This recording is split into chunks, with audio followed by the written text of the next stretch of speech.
इस्लामाबाद में Iran America के माबैन मुज़ाकरात का दूसरा दौर ना हो सका। तहम इस्लामाबाद में ताहाल सिक्योरिटी हाई अलर्ट है। तमाम बस अड्डों के साथ साथ मेट्रो बस सर्विस भी बंद है।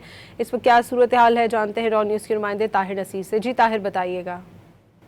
जी बिल्कुल, देखिए ईरान और अमेरिका के जो मुज़ाकरात हैं वो तातुल का शिकार हैं। ताहम इसके बावजूद इस्लामाबाद में अभी भी जो दूसरे सूबों से नफरी लाई की थी वो इस्लामाबाद में तैनात है। इस वक्त में खैबान सोहरवर्दी रोड के ऊपर मौजूद हूँ। ये जो रोड है ये भी आगे रेड जोन की जानब जाता है, लेकिन क्योंकि इसके साथ ही जो श्रीनगर हाईवे है उसको बंद किया गया तो यहाँ पे ट्रैफिक के लिए डाइवर्शन लगाई गई है और इस रोड से लोग होते हुए अपारा तक जाते हैं। ओवरऑल अगर हम सिक्योरिटी की बात करते हैं तो इस्लामाबाद में इस वक्त भी सिक्योरिटी इंतहाई सख्त रखी गई है।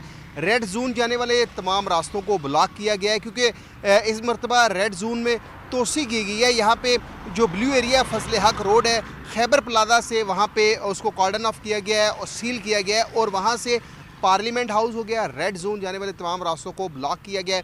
रेड जोन में जो सरकारी ऑफिसेज थे वहाँ पे वर्क फ्रॉम होम का नोटिफिकेशन जारी किया गया है। रेड जोन में कोई भी सरकारी ऑफिस नहीं खुला, अलबत्ता जो वहाँ पे जाने वाले रास्ते हैं उनको मुकम्मल तौर पर सील किया गया है।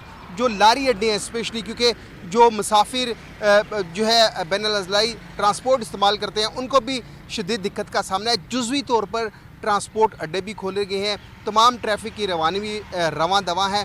सिर्फ रेड जोन जाने वाले रास्तों को ब्लॉक किया गया है और इसके साथ साथ मेट्रो बस सर्विस को महदूद करने के साथ साथ जो green line, orange line, blue line है उसके ना चलने की वजह से शहरियों को परेशानी का सामना करना पड़ रहा है। शुक्रिया ताहिर नसीर आपका।